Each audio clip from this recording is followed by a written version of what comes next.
A problem a lot of people who like making things have, including me, is that sometimes, you spend quite a long time making something and then you realize at the very end that actually you were solving the wrong problem. I get really frustrated by waste, and sometimes the things that we do to try and be efficient don't actually help us be efficient.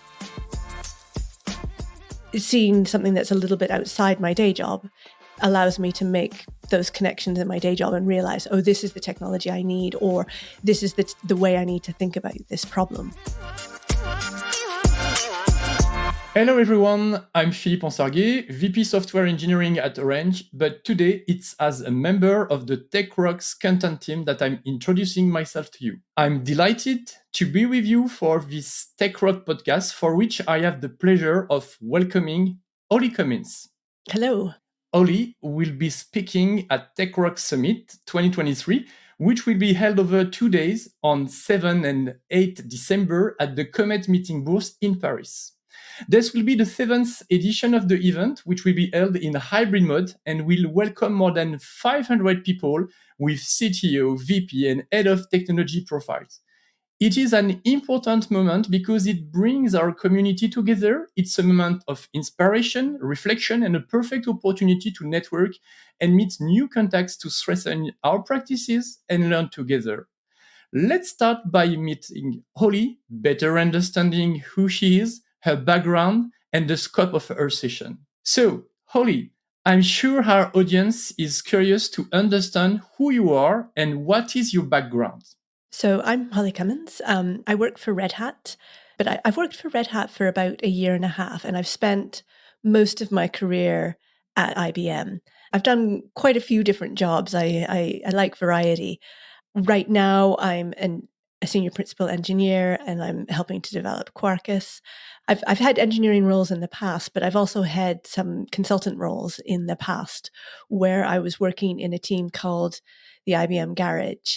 What we were really trying to do was help organizations adopt lean, help organizations adopt design thinking, and see how development methodologies like extreme programming could really help organizations take advantage of the cloud, which was quite a new technology at the time.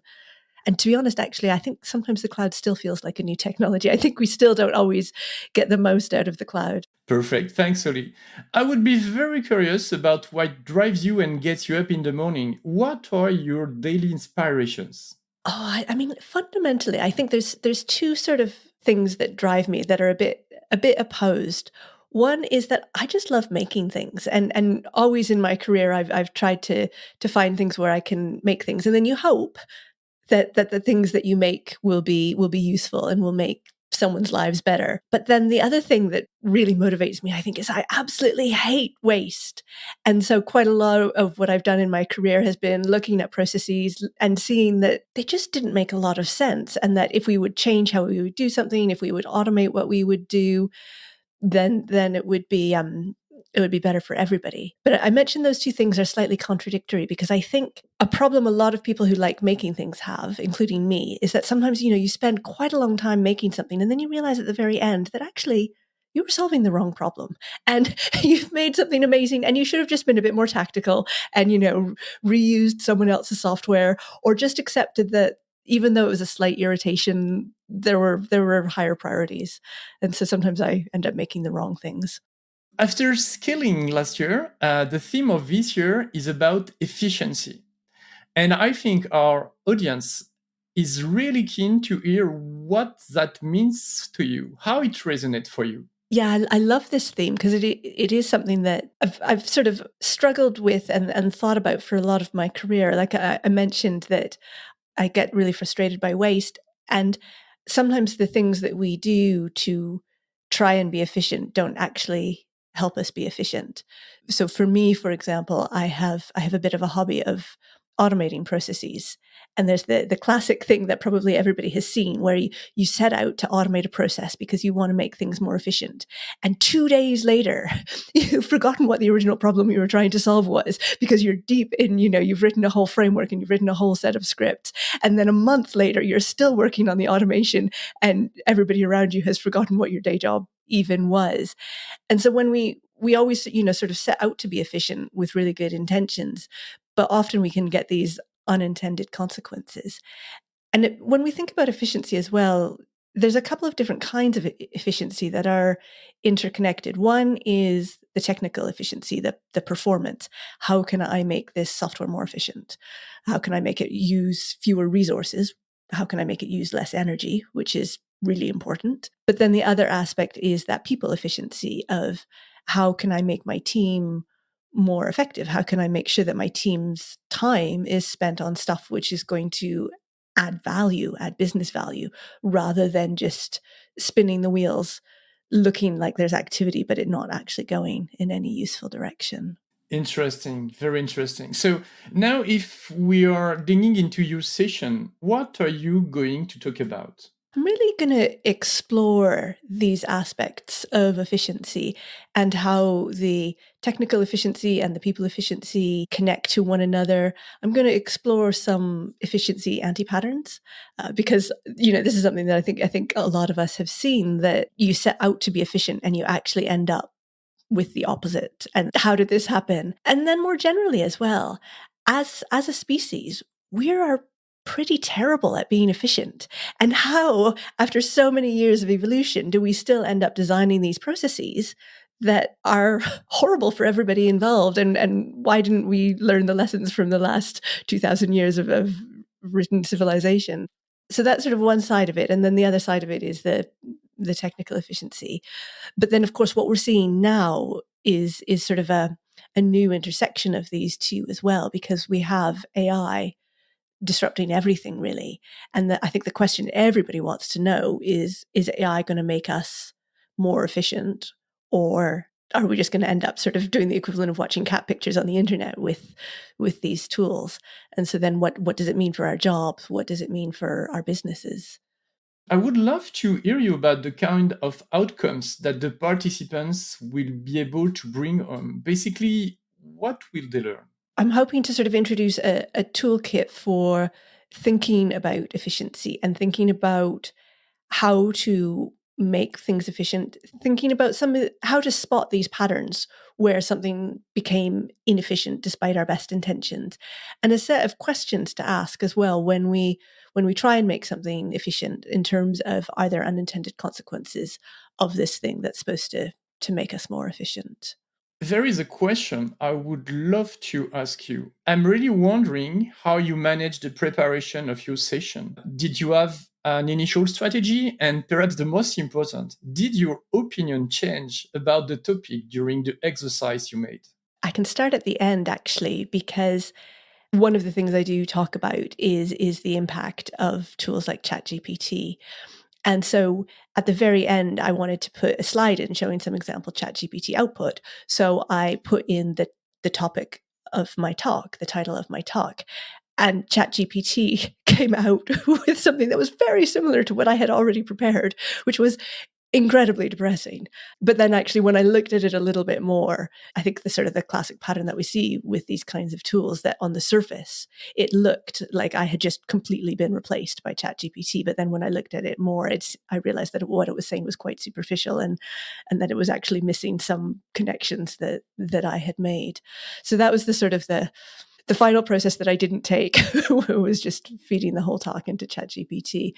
But I find for this kind of talk, what I really like to do is seed the idea and start thinking about it, and then leave it for a while. And so we started talking about this talk actually quite early in the spring. In terms of the organization, actually, I know you said, can I give you back an abstract, quite early? And then there was a bit of silence and a bit more silence and a bit more silence. And, I hadn't forgotten about it, but I was thinking about it. And I find that actually it's again, it sort of relates to efficiency, that for something like this, if you have a time box session, you say, right now you're going to have an hour and you're going to come out with thoughts on efficiency, it ends up being fairly superficial. But if you have 6 months and you're not really thinking about it, but while you're in the shower, it's percolating away in the background, and while you're going for a walk in the forest, it's percolating away in the background. And actually quite a lot of this talk I wrote while I was watching a Tottenham Hotspur game, because again, it's just that sort of it's called the default mode network, that when we are doing something else, our brain can really do quite meaningful, important work on a more difficult problem.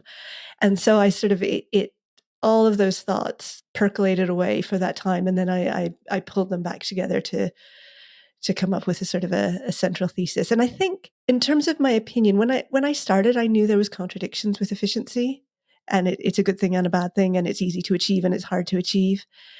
And at the end, I think I still have some of those same opinions. So I think there is still some contradictions.